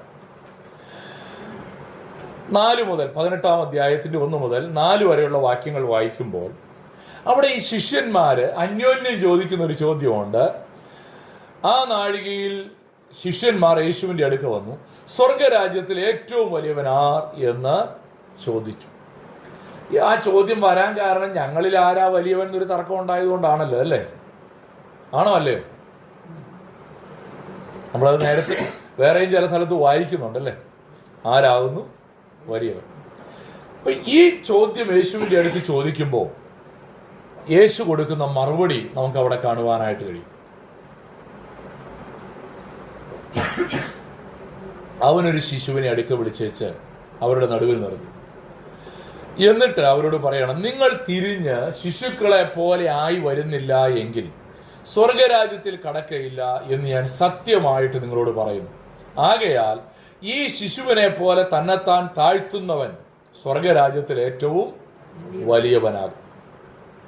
ഈ ചോദ്യം തന്നെ വെളിപ്പെടുത്തുന്നൊരു കാര്യം ഈ ശിഷ്യന്മാരുടെ ഹൃദയത്തിലുള്ള നിഗള മനോഭാവമാണ്. ഞാനാ നിന്നേക്കാളും വലിയവൻ, ഇല്ലേ? നമ്മുടെയൊക്കെ കൂട്ടായ്മകളിലും പള്ളികളിലും ഒക്കെ ഞാൻ ആരാണെന്ന് ഞാനില്ലായിരുന്നെങ്കിൽ കാണായിരുന്നു. ഞാനില്ലായിരുന്നെങ്കിൽ ഒന്നുമില്ല, ഒരു കുഴപ്പമില്ലായിരുന്നു എന്നുള്ളതാണ് യാഥാർത്ഥ്യം.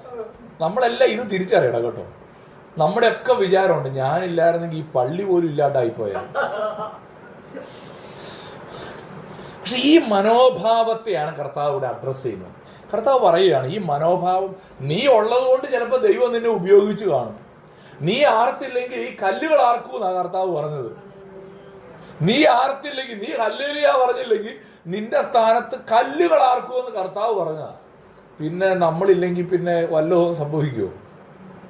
പക്ഷെ നമുക്കത് സമ്മതിച്ചു കൊടുക്കാൻ ഇച്ചിരി മടിയാ. എന്നാലും അതാണ് യാഥാർത്ഥ്യം. ഇവിടെ യേശു ഒരു കുഞ്ഞിനെ അവരുടെ നടുവിൽ നിർത്തിയിട്ട് അവരെ ഈ വലിയ സത്യം പഠിപ്പിക്കുകയാണ്. എന്താ കർത്താവ് പഠിപ്പിച്ചത്? കർത്താവ് പഠിപ്പിക്കുന്ന ഒരു സത്യം, നാം ഒരു ശിശുവിനെ പോലെ ആകുമ്പോഴാണ് നമ്മുടെ ക്രിസ്തീയ ജീവിതം സ്ഥിരതയുള്ളതായി തീരുന്നത്. ഞാൻ എന്തൊക്കെയോ ആയി, ഞാൻ ആരൊക്കെയോ ആയി എന്ന് എപ്പോ ഞാൻ ചിന്തിക്കാൻ തുടങ്ങുന്നോ, I am a better Christian എന്ന് ചിന്തിക്കാൻ തുടങ്ങുമ്പോൾ, കമ്പയർഡ് ടു അതേഴ്സ്, മറ്റുള്ളവരുമായി താരതമ്യം ചെയ്യുമ്പോൾ ഞാനാണ് കുറച്ചുകൂടെ നല്ല വിശ്വാസി എന്ന് ചിന്തിക്കാൻ തുടങ്ങുന്നിടത്താണ് നമ്മുടെ ആത്മീക ജീവിതം പരാജയപ്പെടുന്നത്. Pride disqualifies, humility qualifies. നമ്മളിലെ ആത്മീയ നിഗളം, കേട്ടോ, ഞാൻ ആത്മീയ നിഗളത്തെ കുറിച്ച് ഇവിടെ പറയുന്നത്.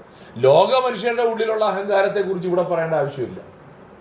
വിശ്വാസികളുടെ ഇടയിൽ ഉണ്ടാകുന്ന ആത്മീയ നിഗളം, ഞാൻ കുറച്ചുകൂടെ നല്ല ആത്മീയനാണ്, ഞാനാണ് മറ്റുള്ളവരെക്കാൾ മികച്ച വിശ്വാസി, ഞാനാണ് കുറച്ചുകൂടെ ഭക്തൻ, ഇവരൊക്കെ ഒരുമാതിരി. പ്രൈഡ് എന്ത് ചെയ്യുന്നു? നമ്മെ ഡിസ്ക്വാളിഫൈ ചെയ്യുന്നു. ഇവിടെ പറയുന്നൊരു കാര്യം നോക്കി, ശിശുക്കളെ പോലെ ആയി വരുന്നില്ല എങ്കിൽ സ്വർഗരാജ്യത്തിൽ. അപ്പൊ സ്വർഗരാജ്യത്തിൽ കടക്കണമെങ്കിൽ ഫസ്റ്റ് സ്റ്റെപ്പ് എന്താ? ഹംബിൾ യുവർ സെൽഫ്, തിരിഞ്ഞ് ശിശുക്കളെ പോലെ ആകണം. ആകയാൽ ഈ ശിശുവിനെ പോലെ തന്നെത്താൻ താഴ്ത്തുന്നവൻ സ്വർഗരാജ്യത്തിൽ ഏറ്റവും വലിയവൻ. ഞാൻ ചോദിക്കട്ടെ, ഇത് ഒരിക്കൽ മാത്രം താഴ്ത്തിയാൽ മതിയോ? ഇവിടെ കർത്താവ് പറഞ്ഞ വാക്ക് ശ്രദ്ധിച്ചാൽ മനസ്സിലാവും. ആകയാൽ ഈ ശിശുവിനെ പോലെ തന്നെത്താൻ താഴ്ത്തുന്നവൻ, താഴ്ത്തിയവൻ എന്നല്ല, താഴ്ത്തുന്നവൻ. ഇതൊരു കണ്ടിന്യൂസ് പ്രോസസ്സാണ്. എന്നും നമ്മൾ ഓർത്തോണം, നമുക്ക് നമ്മുടെ ഉള്ളിൽ എന്നും ഒരു ശിശു ഉണ്ടാകണം. ഞാൻ എന്നും ഓർത്തോണം, ഞാൻ ഒന്നുമല്ല കർത്താവേ. നമ്മൾ പ്രാർത്ഥിക്കുമ്പോൾ പറയുന്നൊരു വാക്കുണ്ടല്ലോ, ഏഴയും പുഴുവും പൊടിയും കൃമിയും. പക്ഷെ ആരെങ്കിലും കാലയിൽ അറിയണമെന്ന് ചവിട്ടിയാ പറയും ഞാൻ ആരാധനക്ക് അറിയില്ലത്, അല്ലേ? ആരെങ്കിലും നമ്മളെ പേര് വിളിച്ചു പോയാ,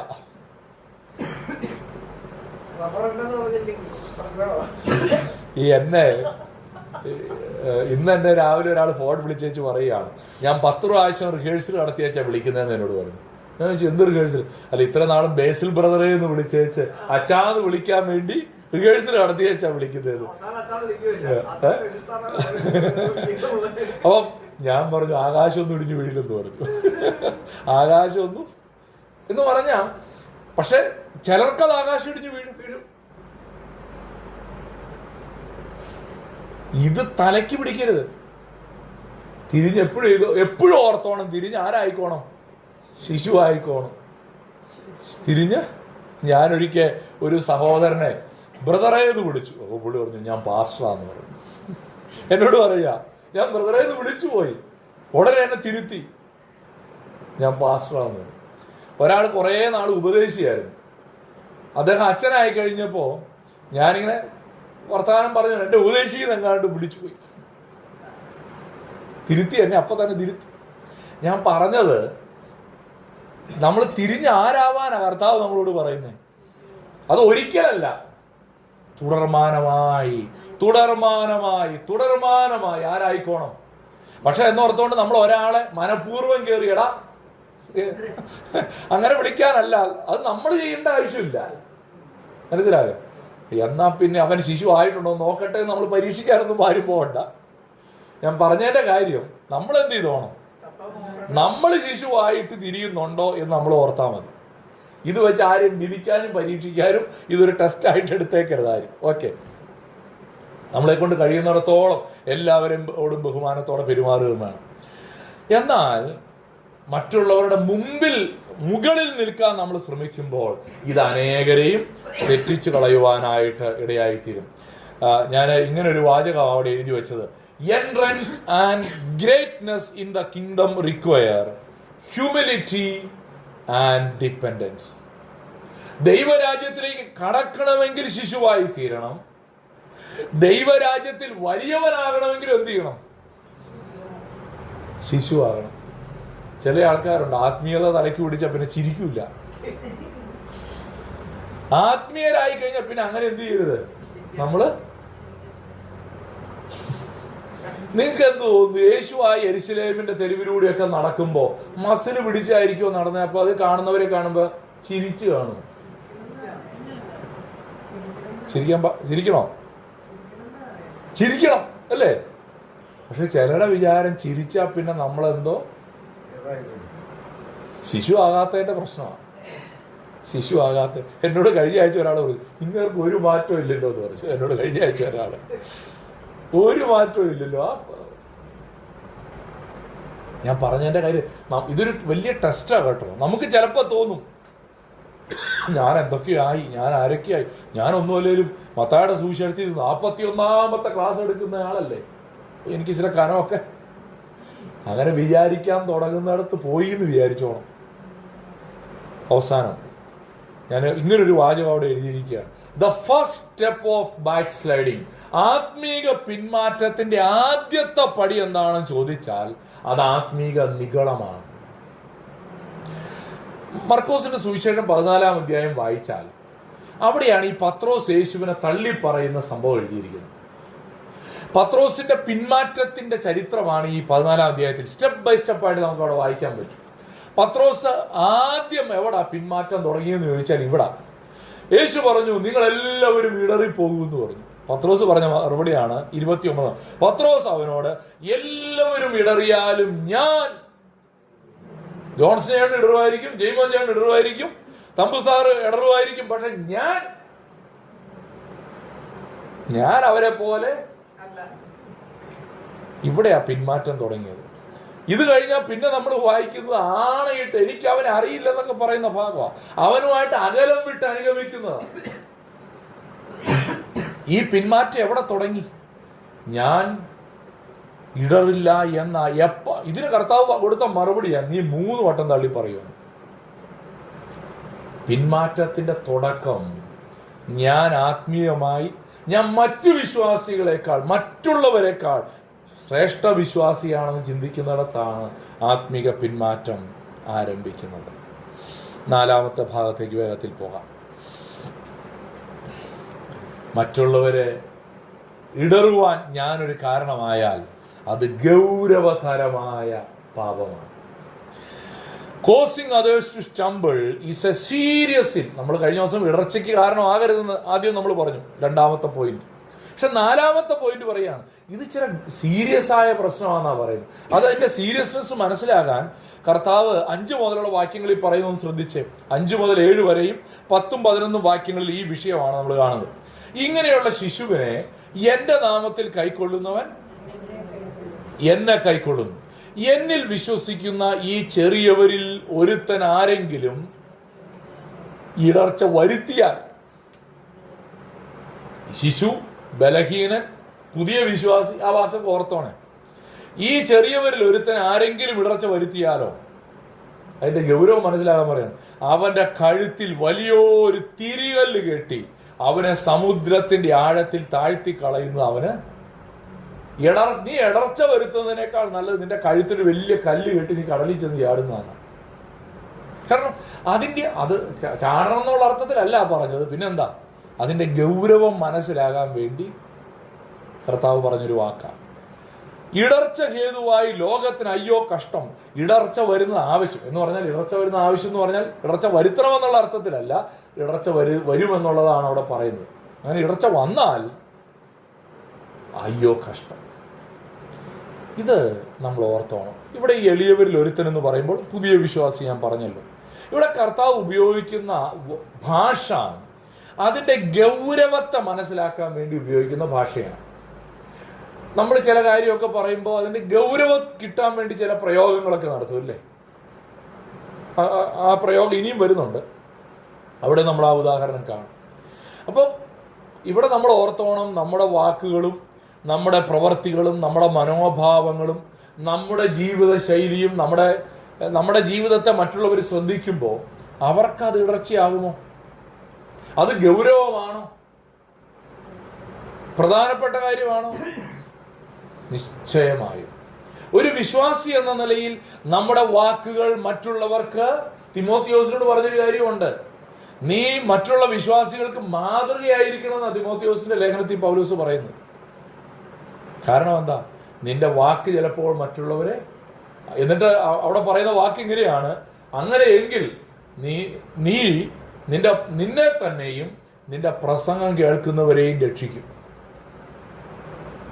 നിന്റെ പ്രസംഗം കേൾക്കുന്നവരെ നിനക്ക് നേടാൻ കഴിയണമെങ്കിൽ നിനക്ക് എങ്ങനെ ആയിരിക്കണം? മാതൃകയുള്ള ഒരു ജീവിതം നയിക്കുവാനായിട്ട് കഴിയണം. ഇതൊരു ആത്മീക നേതൃത്വത്തിന്റെ ഉത്തരവാദിത്വമായിട്ട് കർത്താവ് നമ്മെ ഓർമ്മിപ്പിക്കുന്ന ഒരു കാര്യമാണ്. കർത്താവ് നമ്മെ വിളിച്ചിരിക്കുന്നത് ഒരുവന് ഇടർച്ചയുണ്ടാക്കാനല്ല, ഒരുവനെ വിശ്വാസത്തിൽ ബലപ്പെടുത്തിയെടുക്കാനാണ്. നമ്മൾ പറയുന്നൊരു വാക്ക് അവനെ എന്ത് ചെയ്യരുത്? വിശ്വാസത്തിൽ നിന്ന് പിന്മാറ്റത്തിലേക്ക് നയിക്കരുത്, വിശ്വാസത്തിൽ വളരുവാനായിട്ടിടയാകണം. അവനെ ബിൽഡ് ചെയ്യാനായിട്ട് കഴിയണം. അവൻ കർത്താവിന് കൂടുതൽ കൂടുതൽ പ്രയോജനമുള്ളതായി മാറുവാൻ കഴിയണം. എന്നിട്ട് 10-11 വാക്യങ്ങളിൽ കർത്താവ് പറയുകയാണ്, ഈ ചെറിയവരിൽ ഒരുത്തനെ തുച്ഛീകരിക്കാതിരിപ്പാൻ സൂക്ഷിച്ചു കൊള്ളുകയും. അവിടെ ഒരു 5-6 വിശ്വാസം ഉള്ളതെന്നൊക്കെ ചിലപ്പോൾ നമ്മൾ പറയും അല്ലേ. അതൊന്നും വലിയ വോട്ട് ബാങ്കല്ലായിരിക്കും, ശരിയാ. പക്ഷേ അവരെന്ത് ചെയ്യരുത്? നമ്മൾ തുച്ഛീകരിക്കുക. എന്നിട്ട് കർത്താവ് പറയുന്നൊരു കാര്യമാണ്, സ്വർഗത്തിൽ അവരുടെ ദൂതന്മാർ സ്വർഗസ്ഥനായ എൻ്റെ പിതാവിൻ്റെ മുഖം എപ്പോഴും കാണുന്നു എന്ന് ഞാൻ നിങ്ങളോട് പറയും. ഒത്തിരി ആശയങ്ങൾ ഒരുപക്ഷെ ഈ വാക്യത്തിൽ ഉണ്ടാകുമെന്ന് എനിക്ക് തോന്നുക. ഈ വാക്യത്തെക്കുറിച്ച് കുറച്ചൊന്ന് ആഴത്തിൽ പഠിക്കാൻ ശ്രമിച്ചാൽ എൻ്റെ വിചാരം നമുക്ക് ഒത്തിരി കാര്യങ്ങൾ മനസ്സിലാക്കാൻ പറ്റും. നമുക്കറിയാവുന്നൊരു കാര്യമുണ്ട്, രക്ഷിക്കപ്പെട്ട എല്ലാ വിശ്വാസികൾക്കും ശുശ്രൂഷ ചെയ്യുന്ന സേവകാത്മാക്കളുണ്ട് അല്ലേ. എബ്രായ ലേഖനം 1-ാം അധ്യായത്തിൻ്റെ സെക്കൻഡ് ലാസ്റ്റ് വാക്യത്തിൽ, അവസാനത്തെ വാക്യത്തിൽ നമ്മളത് വായിക്കുന്നു. ഓരോ വിശ്വാസിയും, ഇംഗ്ലീഷിൽ ഗാർഡിയൻ ഏഞ്ചൽ എന്നൊക്കെ ചിലർ അതിനെ വിളിക്കും. എന്ന് പറഞ്ഞാൽ ഓരോ വിശ്വാസിയെയും കാവൽ ചെയ്യാനായിട്ട് ദൈവത്തിന് ദൂതസംഘമുണ്ട്. നീ തുച്ഛീകരിക്കുന്ന ഈ ചെറിയ വിശ്വാസിയുണ്ടല്ലോ, എളിയവനായ വിശ്വാസി, അവനും എവിടെ ദൂതനുണ്ട്? സ്വർഗത്തിൽ പിതാവിൻ്റെ അടുക്കൽ. എന്ന് പറഞ്ഞാൽ ആ ബലഹീന വിശ്വാസിയെ നീ തുച്ഛീകരിക്കുമ്പോൾ അവന്റെ ദൂതൻ അവിടെ ദൈവത്തിന്റെ സാന്നിധ്യത്തിൽ നിപ്പുണ്ട്.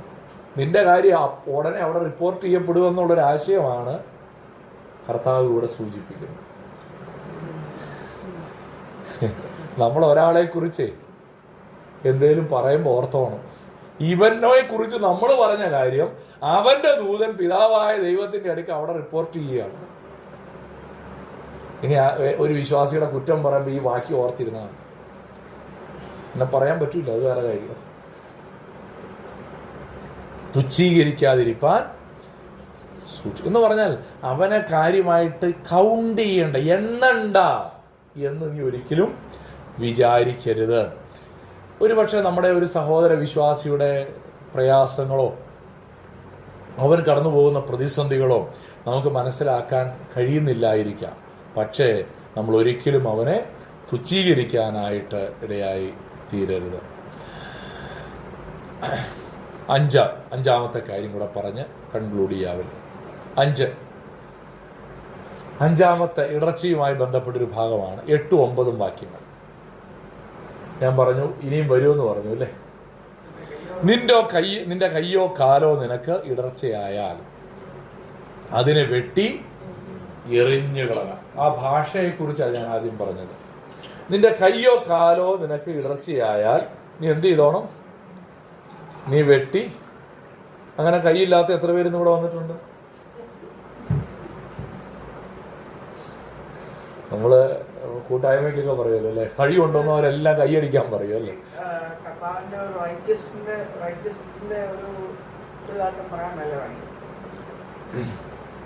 അതിനാ ഞാനൊരു ഹെഡിങ് കൊടുത്തിരിക്കുന്നുണ്ട്, ഡീൽ റാഡിക്കലി വിത്ത് പേഴ്സണൽ സ്റ്റംബ്ലിംഗ് എന്ന് പറഞ്ഞാൽ റാഡിക്കലായിട്ട് ആക്ഷൻ എടുക്കണമെന്ന് അതിൻ്റെ അർത്ഥം. നമ്മൾ ഒരു കാര്യം ചില പ്രശ്നമാണെന്ന് കണ്ടാൽ, ഒരു കുപ്പിയിൽ ഒരാളുടെ കയ്യിൽ വിഷം ഇരിക്കുക എന്ന് കണ്ടു, നമ്മൾ അയ്യോ കുപ്പി പൊട്ടരുതല്ലോ എന്ന് ഓർത്തുകൊണ്ട് കഴിച്ചോട്ടെ എന്ന് വിചാരിക്കും. കുപ്പി പൊട്ടിയാൽ പിന്നെ ചില്ല് താഴെ വീഴും, താഴെ വീണ അത് കാലേ കയറും, എന്നാൽ അതിൽ പിന്നെ നമ്മൾ അങ്ങനെയല്ലല്ലോ എടുക്കുക. ഓടിച്ചെന്നാ ഒറ്റ തട്ട കൈകിട്ട് കൊടുക്കും അല്ലേ. ഒരാൾ കയറ് കഴുത്തെ കെട്ടി തൂങ്ങി ആടുക, കയറെങ്ങാനും മുറിച്ച് ഇവൻ താഴെ വീണ് നടുവൊടിഞ്ഞാലോ എന്ന് പേടിച്ചിട്ട് നമ്മൾ മുറിക്കാതിരിക്കും. ടേക്ക് റാഡിക്കൽ സ്റ്റെപ്പ് എന്നാണ് അതിന്റെ അർത്ഥം. അതായത് എന്ന് പറഞ്ഞാൽ എന്തു വില കൊടുത്തു എന്ത് ചെയ്യണം? വിശുദ്ധ ജീവിതം നയിക്കണം. അതിനുവേണ്ടി കയറ് മുറിച്ചിടണമെങ്കിൽ കയറ് മുറിച്ചിടണം, തട്ടിത്തെറിപ്പിക്കണമെങ്കിൽ തട്ടിത്തെറിപ്പിക്കണം. എബ്രായ ലേഖനത്തിൽ പറയുന്നുണ്ട്, പാപത്തോട് പോരാടുന്നതിൽ നിങ്ങൾ പ്രാണത്യാഗത്തോളം എതിർത്ത് നിന്നിട്ടില്ല എന്ന് പറഞ്ഞാൽ മരിച്ചാലും പാപം ചെയ്യില്ല എന്നൊരു മനോഭാവം. ഇതാണ് ടേക്ക് റാഡിക്കൽ സ്റ്റെപ്പ്. ഇവിടെ പറയുകയാണ്, നിന്റെ കയ്യോ കാലോ നിനക്ക് ഇടർച്ചയായാൽ അതോ കയ്യും കാലും ഒന്നും വിശുദ്ധ ജീവിതത്തിന് അത്രയും വലിയ കാര്യം അല്ലെന്നായി പറഞ്ഞത്. എന്ന് പറഞ്ഞാൽ കൈ വെട്ടാനല്ല, പക്ഷെ ഹൃദയം കൊണ്ട് പിന്നെ പാപം ചെയ്യുക. ഹൃദയം മുറിക്കാൻ പറ്റൂ? ഹൃദയം എടുത്ത് കളയാൻ പറ്റും, ചിന്തകളെ മാറ്റാൻ പറ്റില്ല. പക്ഷേ എന്ത് ചെയ്തോണം? ഗൗരവത്തോടെ ഇതിനെ മനസ്സിലാകാൻ വേണ്ടി ഞാൻ പറയാം. അവിടെ പറയുന്നുണ്ട്, രണ്ട് കൈയും കാലും ഉള്ളവനായി നിത്യാഗ്നിയിൽ വീഴുന്നതിനേക്കാൾ അംഗഹീനനായിട്ടോ മുടന്തനായിട്ടോ ജീവനിൽ കടക്കുന്നത് നിനക്ക് നന്ന്. നിന്റെ കണ്ണ് നിനക്ക് ഇടർച്ചയായാൽ അതിനെ ചൂഴ്ന്നെടുത്ത് എറിഞ്ഞു കളക. രണ്ട് കണ്ണുള്ളവനായി അഗ്നിനരകത്തിൽ വീഴുന്നതിനേക്കാൾ ഒറ്റക്കണ്ണനായി ജീവനിൽ കടക്കുന്നത് നിനക്ക് നല്ല. ഇവിടെ കർത്താവ് ഒരു ഭാഷാശൈലിയാണ് ഉപയോഗിച്ചത്. ഇവിടെ എന്താ പറഞ്ഞത്? നിന്റെ പാപത്തോട് ഉടനടി അർജന്റായി നീ എന്ത് ചെയ്തോണം? എതിർത്ത് നിന്നോണം. അതിനെ ഗൗരവമായിട്ട് കണ്ടോണം. പാപം ചെയ്യാൻ ഒരു ഉദാഹരണം അത് മനസ്സിലാകാൻ വേണ്ടി, ചില ശീലങ്ങൾ ചിലപ്പോൾ നമ്മൾ,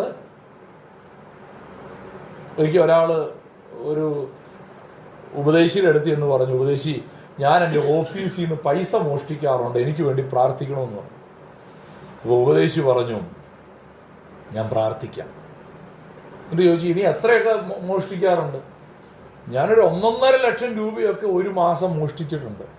അപ്പോൾ ഉപദേശി ഒരു ഉപദേശം കൊടുക്കും, ഇത് പെട്ടെന്ന് നിർത്താൻ പ്രയാസമാണ്, ഒരു കാര്യം ചെയ്യും, അടുത്ത മാസം നീ അത്രയും മോഷ്ടിക്കരുത്, ഒരു 75,000 കുറയ്ക്കാൻ. പിന്നത്തെ മാസം അതൊരു 50 കുറയ്ക്കുക, പിന്നത്തെ മാസം അതൊരു 20. ഇതാണോ? അല്ല. എടാ, നിനക്ക് പറ്റില്ല എന്നുണ്ടെങ്കിൽ നീ മോഷ്ടിക്കുന്ന ഒരു സ്വഭാവം കുറച്ചു കൊണ്ടുവരല്ല, കംപ്ലീറ്റ് ആയിട്ട് എന്ത് ചെയ്തോണം? ഇതായി ടേക്കിംഗ് റാഡിക്കൽ സ്റ്റെപ്പ് എന്ന് പറയുന്നത്. ഞാൻ 10 സിഗരറ്റ് വലിക്കുമായിരുന്നു, അത് കുറച്ച് 8 ആക്കി, പിന്നെ അത് 5 ആക്കി. അതല്ല ടേക്ക് റാഡിക്കൽ സ്റ്റെപ്പ്. ചില ശീലങ്ങൾ പൂർണ്ണമായി മാറ്റണം. ചില കൂട്ടുകെട്ടുകൾ നമ്മുടെ വിശുദ്ധ ജീവിതത്തിന് തടസ്സമാണെങ്കിൽ okay bye bye, see you, okay bye bye പറഞ്ഞേക്കണം, സി യു പറയരുത്. ഓക്കെ ബൈ ബൈ, ഇനി പിന്നെ കാണാന്ന് പറയരുത്, പിന്നെ കാണരുതെന്ന് അതിൻ്റെ അർത്ഥം. അതാണ് ടേക്കിംഗ് റാഡിക്കൽ സ്റ്റെപ്സ്. നമ്മളെ പാപത്തിലേക്ക് നയിക്കുന്ന വഴികൾ അടച്ചേക്കണം. അതിൽ നിന്ന് ചില ലാഭം ഉണ്ടായിരിക്കും, ചിലപ്പോൾ അതിൽ നിന്ന് ചിലപ്പോൾ ചില്ലറ ഗുണങ്ങളൊക്കെ ഉണ്ടായിരിക്കും. പക്ഷെ എന്ത് ചെയ്തേക്കണം? ആ ഗുണം വേണ്ടാന്ന് വിചാരിച്ചിട്ട് ആ വാതിലുകളെ അടച്ചേക്കണം. പക്ഷെ നമ്മൾ വിചാരിക്കുകയാണ്, എന്നാലും അങ്ങനെ അങ്ങ് അതൊരു അനുസരണക്കേടാണ്. ഞാൻ അവസാനിപ്പിക്കാൻ ആഗ്രഹിക്കുകയാണ്. ഇന്ന് നമ്മുടെ ആത്മീക ജീവിതത്തെ ഗൗരവമായിട്ട് നമ്മൾ എടുക്കണം. നമ്മുടെ ക്രിസ്തീയ സ്വാതന്ത്ര്യം ഒരു വശത്തുള്ളപ്പോൾ തന്നെ ചില ബലഹീന വിശ്വാസികൾക്ക് വേണ്ടി നമ്മൾ എന്ത് ചെയ്തോണം? നമ്മുടെ സ്വാതന്ത്ര്യത്തെ. ഇന്ന് ബലഹീന വിശ്വാസികൾ ആരെങ്കിലും വന്നായിരുന്നു?